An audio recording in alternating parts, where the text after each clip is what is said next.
अनीता त्रिपाठी और आप देख रहे हैं सद्भावना आवाज। जैसा कि सद्भावना आवाज की खास पेशकश सांसद संसद तक कैसे पहुंचेंगे, इसी के साथ हमारे साथ है सांसद शिरोमणि वर्मा जी। आइए हम इनसे जानते हैं कि कैसा चल रहा है चुनाव। आपका सद्भावना आवाज में बहुत बहुत स्वागत है। बहुत बहुत धन्यवाद आपको, हमारी तरफ से ढेर सारी शुभकामनाएं। सर, मैं आपसे सबसे पहला क्वेश्चन ये करना चाहूंगी कि आपको सपा प्रत्याशी के रूप में श्रावस्ती से टिकट दिया गया, आप चुनाव को कैसे देख रहे हैं? अब श्रावस्ती लोकसभा से मैं वर्तमान सांसद हूं और समाजवादी पार्टी के राष्ट्रीय अध्यक्ष माननीय श्री अखिलेश यादव जी हम सभी लोगों के नेता हैं और इंडिया गठबंधन के रूप में मुझे प्रत्याशी बनाया गया है। और इसके पहले भी गठबंधन से मैं चुनाव लड़ चुका था जब सपा और बसपा का गठबंधन था। इस नाते यहाँ श्रावस्ती लोकसभा में जनता जनार्दन मुझे पहले से जानती थी। वर्तमान में मैं सांसद हूँ और टिकट की बात जो है वो पार्टी तय करती है। जब मैंने पार्टी ज्वाइन किया तो पार्टी को लगता है कि कौन चुनाव जीत सकता है, तो उस स्तर को देखते हुए राष्ट्रीय अध्यक्ष जी ने निर्णय लिया और मैं समाजवादी पार्टी से प्रत्याशी हूँ। जैसा कि बलरामपुर में हमेशा ये बात बनी रहती कि बाहरी आते हैं और चुनाव लड़के चले जाते हैं, ऐसा आप पर भी आरोप है और भाजपा प्रत्याशी पे भी, क्योंकि आपका भी मूलतः निवास अंबेडकर नगर है और उनका देवरिया। इस पे आप क्या कहना चाहेंगे? देखिए, अब ये सवाल जो है, पहली बात तो ये सवाल का जवाब देना भी उचित है। जिस तरीके से आप लोग इस सवाल को उठाते हैं, बाहरी लोकसभा का चुनाव जो होता है, पार्लियामेंट का चुनाव देश का चुनाव होता है और कोई भी प्रत्याशी कहीं से भी चुनाव लड़ सकता है, एथराइज ना तो बाहरी। अब ये सवाल अगर माननी है कि इस देश के प्रधानमंत्री गुजरात से चल करके काशी में चुनाव लड़ते हैं तो आपका चैनल और आप लोग या देश की जनता, जो भी आपने कहा, कभी कोई सवाल नहीं उठता। हम लोग किसान के बेटे और उत्तर प्रदेश के रहने वाले, और यहाँ पर पार्टी ने मुझे प्रत्याशी बनाया और प्रत्याशी बनाने के बाद मैं 5 साल में वादा किया था कि मौके पर अगर चुनाव आप लोग जिताते हैं, 2019 की बात मैं बता रहा हूँ, और 2019 के चुनाव में जनता मुझे बाहरी नहीं, जनता ने अपना माना और अपना मान करके मुझे अपना प्रतिनिधि बनाया। और प्रतिनिधि बनाने के बाद मैं आज भी सांसद होने के नाते और प्रत्याशी भी होने के नाते आज जहां बैठे हैं, ये आवास मेरा है और आज भी यहाँ सैकड़ों की संख्या में समर्थक साथी हमारे बैठे हैं। तो कभी भी, अब जहां तक सवाल आपका है कि बाहरी, अंबेडकर नगर भी मेरा घर है और यहाँ भी मेरा घर है, मैं यहाँ का निवासी हूँ और यहाँ पर 5 साल मैंने सेवा करने का काम किया। इस नाते बाहरी का कोई सिस्टम ही हमारे ऊपर नहीं है और बाहरी शब्द कुछ लोग, विरोधी लोग कहते हैं, ना कि हमारे समर्थक साथी हमारे ऊपर आरोप लगाते हैं। जैसा कि 2019 में आपने चुनाव को जीता, वो भी कुछ चंद वोटों से दद्दन मिश्रा को आपने हार दी। क्या आपको लगता है कि आपके सामने साकेत मिश्रा हैं, पीएम के बहुत करीबी के बेटे हैं, जिनके लिए पीएम मोदी भी जनसभा करने आ रहे हैं, आपको क्या लग रहा है कि चुनाव में आपकी जीत संभव है इनके सामने? देखिए, अब आपने बहुत बड़ी बात कह दी। प्रधानमंत्री जी का नाम लिया है और देश के प्रधानमंत्री, मैं उनका सम्मान करता हूँ, लेकिन जनता कभी नहीं मानती कि कौन बड़ा है और कौन छोटा है। मैं आपके चैनल को बताना चाहता हूँ, श्रावस्ती की जनता आज राम शिरोमणि वर्मा चुनाव नहीं लड़ रहे हैं, इस लोकसभा क्षेत्र श्रावस्ती की जनता चुनाव लड़ रही है। और मुझे आपके चैनल को बताते हुए खुशी हो रही है कि आज हर वर्ग, हर समाज इंडिया गठबंधन के साथ है और इंडिया गठबंधन मजबूती के साथ चुनाव श्रावस्ती में तो लड़ ही रहा है, प्लस पूरे देश में इंडिया गठबंधन मजबूती के साथ चुनाव लड़ रहा है।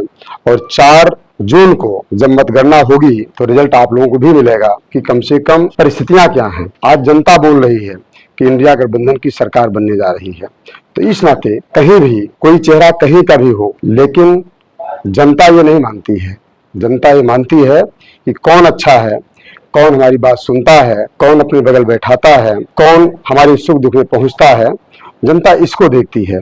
इस नाते देश इस तरफ देख रहा है कि देश सरकार को भी बदलना चाहता है और इंडिया गठबंधन की सरकार बनाना चाहता है। कुछ जनता का ऐसा आरोप है कि आप 2 साल क्वारंटाइन रहे, तो मैं आपसे ऐसा जानूंगी कि 30 साल के कार्यकाल में आपने ऐसा क्या कार्य किया श्रावस्ती की जनता के लिए? बहुत बहुत धन्यवाद। यहाँ पर विकास के मुद्दे का सवाल आपने किया है। सबसे पहले जहाँ बैठे हैं, ये बहुत पुराना प्रोजेक्ट था, रेल लाइन के मुद्दे को लेकर के ये श्रावस्ती की मांग थी कि हमारे यहाँ रेल लाइन नहीं है। श्रावस्ती में मैंने सदन में कम से कम 7 से 8 बार बोला है और पत्र के माध्यम से माननीय मंत्री जी को भी अवगत कराया था, सरकार को अवगत कराया था। और मुझे आपको बताते हुए खुशी हो रही है कि रेल लाइन हमारे यहाँ पास हो गई और रेल लाइन में 390 करोड़ रुपया भारत सरकार ने मंत्रालय को दे दिया है। तो इस नाते सर्वे का काम भी शुरू हो गया है। तो सबसे बड़ा काम रेल लाइन का सर्वे शुरू हो गया, हमने पास कराया है। दूसरा, जहाँ बैठे हैं हवाई यात्रा की शुरुआत, हवाई यात्रा की शुरुआत भी हो चुकी है। मैंने सदन में कम से कम 4 से 5 बार उठाया, पत्र के माध्यम से लिखा। तीसरा, प्रधानमंत्री ग्रामीण योजना के अंतर्गत सड़कें जो लगभग 450 किलोमीटर सड़क, लगभग प्रति विधानसभा 90 किलोमीटर सड़क हम प्रधानमंत्री की सड़क लाए हैं और लगभग काफी सड़कें बनके तैयार हो गई हैं। कुछ सड़कें काम बाकी है, वो भी 2 महीने में बनके तैयार हो जाएगा। साथ साथ आपने देखा कि जिस तरीके से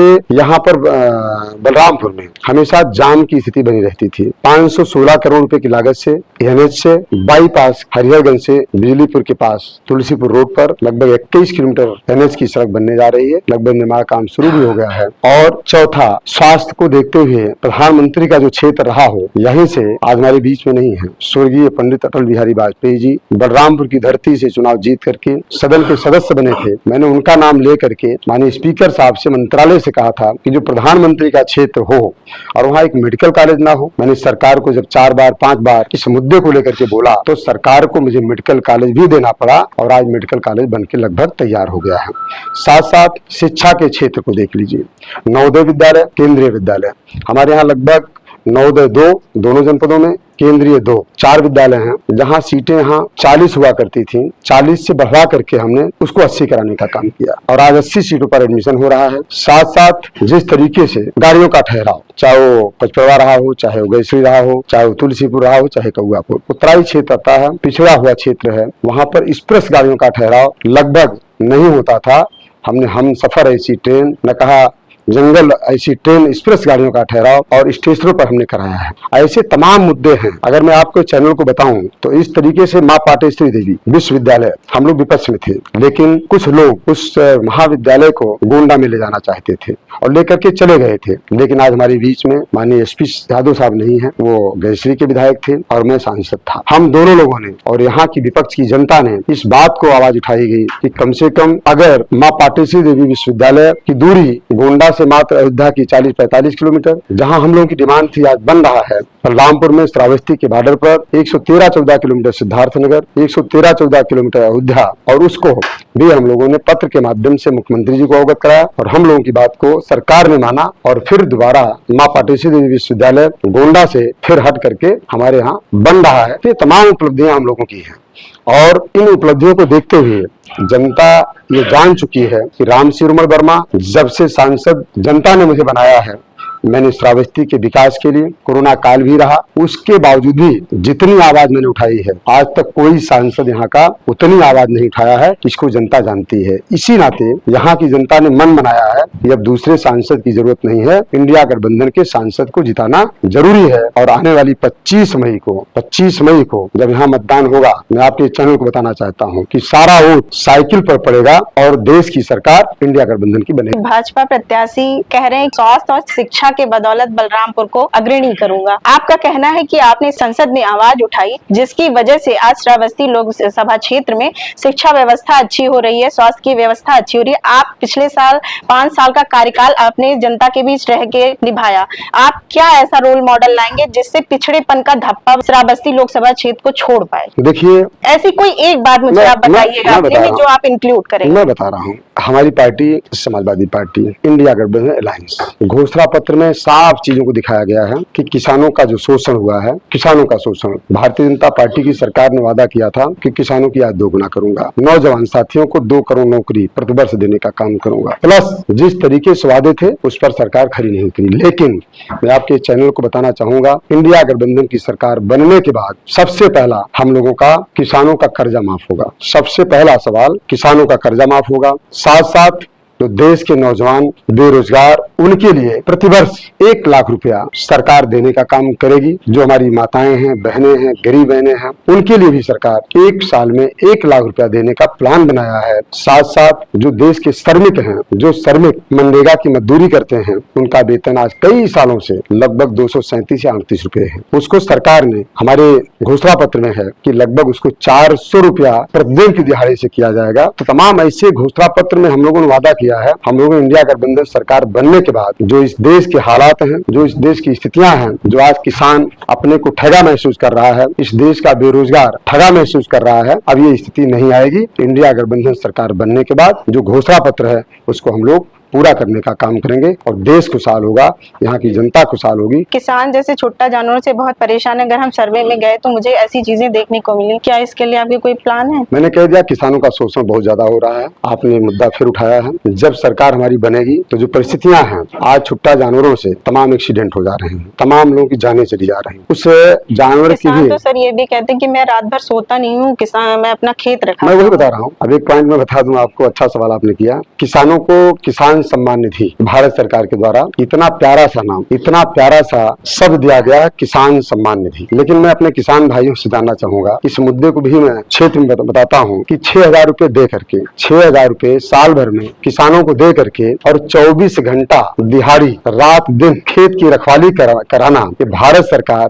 जो यह दोहरी नीति अपनाने का काम कर रही है कि मात्र 6,000 रुपए साल में आपको किसानों को वेतन मिलेगा और 24 घंटे आपको खेत की रखवाली करनी पड़ेगी। तो अब 6,000 किसानों को नहीं चाहिए और न खेत की रखवाली करनी चाहिए। इंडिया गठबंधन अलायंस की सरकार बनने के बाद जो ये तमाम परिस्थितियां, क्योंकि ये देश का किसान धरती को चीर करके और अन्न उपजाता है और देश के लोगों को का पेट भरता है, तो किसानों के ऊपर शोषण करना ये बहुत बड़ा अपराध है। और यही सरकार भारतीय जनता पार्टी की, जब देश में सरकार, अभी देश की सरकार है, अभी पिछले 2-3 सालों का मामला है, काला कानून, किसान विरोधी काला कानून का मुद्दा उठा था। हम लोग दिल्ली में ही थे, किसान दिल्ली में धरना प्रदर्शन कर रहा था, सरकार रोकने का काम कर रही थी। लेकिन सरकार की मंशा थी देश में काला कानून, जो किसान विरोधी काला कानून है, उसको लागू करना। हम लोगों ने प्रयास किया सदन में। देश का जब किसान रोड पर आने का काम किया, लगभग 700-800 जाने चली गई, 700-800 किसान देश छोड़ के चले गए, तब सरकार ने अपना रुख नरम किया और देश में जो 3 काला कानून बनाने का काम किया था किसान विरोधी, उसको वापस लेने का काम किया और किसान की जीत हुई है,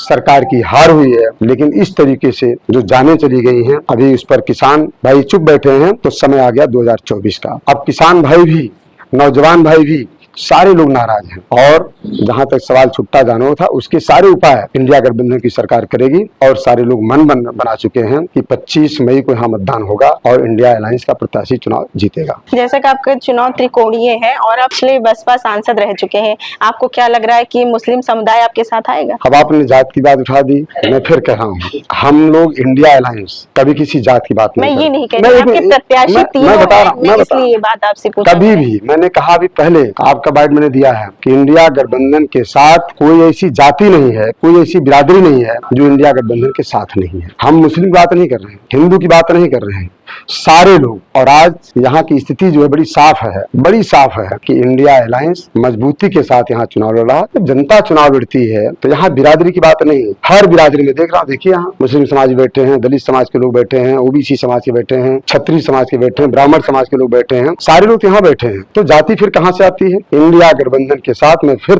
आपको बता रहा हूँ, आपके चैनल को बता रहा हूँ, देश की सरकार को बदलने के लिए, इंडिया अलायंस की सरकार बनाने के लिए सारे देश के लोग इंडिया गठबंधन के साथ हैं। हर जाति, हर समाज, हर धर्म के लोग इंडिया अलायंस के साथ खड़े हैं, सारे लोग खड़े हैं। यहाँ कोई त्रिकोणीय मुकाबला नहीं है, यहाँ सीधा मुकाबला है। अब आपको उम्मीद नहीं होगी, मैं बताऊं नहीं अभी आपको, अब आपको हम बताएंगे 4 जून के बाद, जब जनता चुनाव लड़ती है तो सरकार कितना भी हथकंडा अपनाए। आज ये लोग बैठे हैं, आज ये सब लोग बैठे हैं वोट डालने के लिए और इंतजार कर रहे हैं कि समय और पहले होता तो वोट पड़ जाता।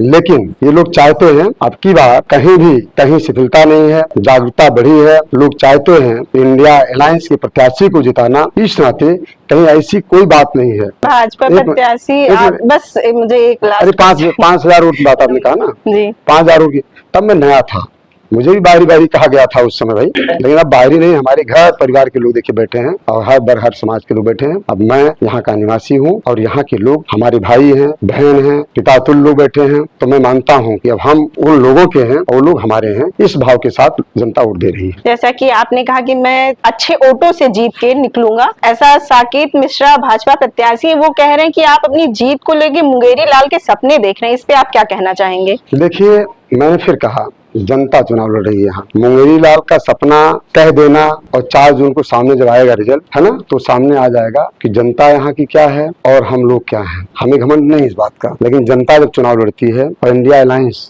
जो 4 चरण के चुनाव हो चुके हैं, ये देश की खबर आ रही है। मुंगेरी लाल के सपने का कहना वो तो उनका पर्सनल मामला है, मैं माननीय मिश्रा जी के ऊपर टिप्पणी नहीं करना चाहूंगा, लेकिन मैं इतना जरूर आश्वस्त करना चाहूंगा कि इंडिया गठबंधन अलायंस की सरकार बनेगी। साकेत मिश्रा कहते हैं कि आप अपने प्रचार में अपने कार्यों को गिना रहे हैं, इस पे उन्होंने आप एक आरोप लगाया कि आप मानसिक शक्तियों से ठीक नहीं है, ऐसा कि संतुलन में ही नहीं है। ऐसे बातों पे आप क्या कहना चाहेंगे? देखिए, सांसद मैं हूँ यहाँ, अभी पूर्व नहीं वर्तमान हूँ, यहाँ मैं सांसद अभी हूँ और वो हमारे बड़े भाई हैं। अब हमको कहते हैं जो भी कहते हैं, भाई मैंने सुना तो नहीं है, लेकिन आपने पूछा सवाल, तो कभी भी सांसद मैं हूँ, सदन में रिकॉर्ड है और मैं झूठा नहीं बोलता। सदन की राइट को आप निकलवा लीजिए और भाई साकेत मिश्रा जी को मैं कहता हूँ वो भी निकाल लें। आवाज हमने उठाई है, इसके पहले भी तमाम सांसद रहे होंगे, इसके पहले क्यों नहीं विकास हुआ? अगर विपक्ष मजबूत होता है और विपक्ष क्षेत्र की आवाज को उठाता है, सरकार किसी की भी होती है, सरकार उसको सुनती है और उसका पालन करती है। और इसी नाते, क्योंकि मैंने एक बार नहीं, रेल लाइन का मुद्दा एक बार थोड़ा उठाया है, 5 बार 8 बार उठाया और उठाने के बाद उसका रिजल्ट आया। अगर हम बोलते ना, क्षेत्र से चुन करके चले जाते, सदन में बैठते, तो जो आज बातें हुई हैं, जो मैंने मुद्दा उठाया है उसमें लीगल उठाया है, सरकार उनकी है, उसमें कोई अब्बत नहीं है, लेकिन डिमांड मेरी है, मांग मेरी थी, उस मांग को पूरा करने का काम, क्योंकि हम लोग भी एक सांसद के रूप में हैं और यहाँ की जनता मेरी है, इस नाते जब मैं सांसद यहाँ हूँ, जनप्रतिनिधि मैं हूँ, तो उठाने की बात भी, सवाल उठाने का पावर सब मेरे पास है। और जब सरकार से हम मांगेंगे, एक बार नहीं 10 बार मांगे, तो सरकार को देना पड़ता है। ऐसा कुछ नहीं है, मानसिक संतुलन बिगाड़ना बिगड़ना है तो ऊपर के हाथ में है, ऊपर वाले। मैंने तो अटल जी का नाम लिया, आज हमारे बीच में नहीं है, इस देश के प्रधानमंत्री थे, फिर मैं दोहरा रहा हूँ इस बात को। अगर प्रधानमंत्री का क्षेत्र रहा और यहाँ एक मेडिकल कॉलेज नहीं रहा, तो आप मान चलिए कितना बड़ा पिछड़ा क्षेत्र रहा। सरकार दोनों भारतीय जनता पार्टी की, उत्तर प्रदेश में भी, देश में भी मेडिकल कॉलेज क्यों नहीं बना अब तक? लेकिन जब मैंने सवाल उठाया और प्रधानमंत्री जी का नाम मैंने लिया कि ऐसे प्रधानमंत्री के क्षेत्र में एक स्वास्थ्य से संबंधित मेडिकल कॉलेज ना हो, पिछड़ा जनपद भी हो, सरकार को मानना पड़ा। हमने लीगल बात रखी, ये रेल लाइन का मुद्दा लीगल था, हमने यहाँ तक सवाल किया था। पीयूष गोयल साहब मंत्री थे, मैंने उनसे कहा था कि माननीय मंत्री जी, खाली आप इतना बता दें कि श्रावस्ती की रेल लाइन कब से बनना शुरू होगी और कब तक बनके तैयार हो जाएगी। मैं सांसद विपक्ष का होने नाते सवाल किया था, सत्ता पक्ष के सांसद नहीं पूछ पाते। और उसी की देन है सरकार को कि वर्मा जी रोज आवाज उठाते हैं, पूरा देश सुनता है, अगर हम नहीं देते हैं तो सरकार की बुराई होगी, और उसी का रिजल्ट है कि आज श्रावस्ती का विकास संभव हो पाया है। धन्यवाद। जाम की समस्या रहती है, हमने कहा रेल लाइन के लिए मैंने आवाज उठाई, शिक्षा व्यवस्था आ ही गई है, मेडिकल कॉलेज आ ही गया है, रेल व्यवस्थाएं सुदृढ़ हो रही है। आप जाम की व्यवस्था या कोई एक ऐसा मुद्दा बताइए जो आपके चुनाव का एक बहुत मेन मुद्दा चल रहा हो। जाम की स्थिति हमने सर कभी झारखंडी पे मैं उसी बात में, बाईपास बन गया, बाईपास बन रहा है, वो बन रहा है, बाईपास पास हो गया। आप समझ लीजिए 516 करोड़ रुपया धन भी मुक्त हो गया, पत्थर भी लग गया होगा वहाँ, पत्थर में मेरा भी नाम है। नितिन गडकरी साहब ने गोरखपुर से जाकर के शुरुआत किया था, तो ऐसा नहीं है, उसका पैसा भी अलॉटमेंट हुआ, टेंडर भी हो गया है, वो बन रहा है। अगर आप उसका निरीक्षण करेंगे तो आपको देखने को मिलेगा। सर अखिलेश यादव का 2 बार बलरामपुर में जनसभा करना, क्या खास राजनीति है इसमें? देखिए, अखिलेश यादव जी अब देश के नेता हैं, जब लोकसभा सांसद में पहुंच गए हैं, मुख्यमंत्री भी रहे हैं, तो देश के नेता हैं और उनको ये जानकारी है यहाँ 2-2 सीटें हैं, उपचुनाव भी है और लोकसभा का चुनाव भी है, तो दोनों जगह आना जरूरी भी था। अगर विधानसभा में गए हैं तो विधानसभा गैसरी में उनकी रैली हुई और यहाँ भी 18 तारीख को भी हुई। तो अखिलेश यादव जिस जिले को जानते हैं, इस जिले को संवारा है, उन्होंने इस जिले को बनाया है और इस जिले को अपना मानते हैं, इस नाते 2-2 बार यहाँ आने का काम करते हैं। और जो अपना मानेगा तो वही 1 बार नहीं, 2 बार नहीं, 4 बार आएगा। अभी आप चाहेंगे तो हो सकता है हम प्रयास करें 1 आध बार और बुलाने का, अगर प्रशासन ने दे दिया जाए तभी 1 आध बार मैं और बुलाऊंगा, आएंगे वो। कहीं सांसद जी जब जितनी जनता बुलाए उतना हम लोग आने तैयार है। जैसा कि सर आपने कहा इंडिया गठबंधन 4 चरण के चुनाव में बहुत अच्छा स्कोर कर रही है, तो ये आपसे कहना चाहूंगी कि इस भाजपा प्रत्याशी के लिए कि 3 सीएम आ चुके जनसभा करने और प्रचारक भी आ गए, पीएम मोदी का जादू आप नहीं चल पाएगा क्या बलरामपुर में? अब देखिए, वो प्रधानमंत्री देश के हैं, बहुत टिप्पणी उस पर नहीं करेंगे, लेकिन हमारा कहने में देश की जनता ये मूड बना चुकी है। आप देख लीजिए, आपको एक सवाल का जवाब मैं दे दूं, दिल्ली का उदाहरण दे दूं, आम आदमी पार्टी का 13 मुख्यमंत्री, एक बूथ पे एक सांसद, एक विधायक लगे हुए थे, लेकिन एक बार 3 सीट और एक बार 8 सीट, यही इतना मिला है। और उसके बाद आप देख रहे, जनता जब मूड बनाती है तो किसी का चेहरा कहीं काम नहीं आता है। इस नाते हम लोग बहुत घमंड नहीं करते हैं, जनता के ऊपर घमंड है, जनता के ऊपर नाज है, जनता जिसको चुनेगी वही आगे बढ़ेगा। जैसा कि आपने देखा, हमारे साथ थे शिरोमणि वर्मा जी, जो बसपा से सांसद रह चुके हैं, इस समय सपा प्रत्याशी के रूप में हम लोगों के साथ हैं। आप देखते रहिए कि श्रावस्ती सीट पे इन्होंने किस तरह अपनी बातों को रखा। ऐसे ही आप देखते रहिए सद्भावना आवाज कैसे सांसद संसद तक पहुंचता है। इस कवरेज के साथ हम मिलते रहेंगे। अंकिता त्रिपाठी, सद्भावना आवाज।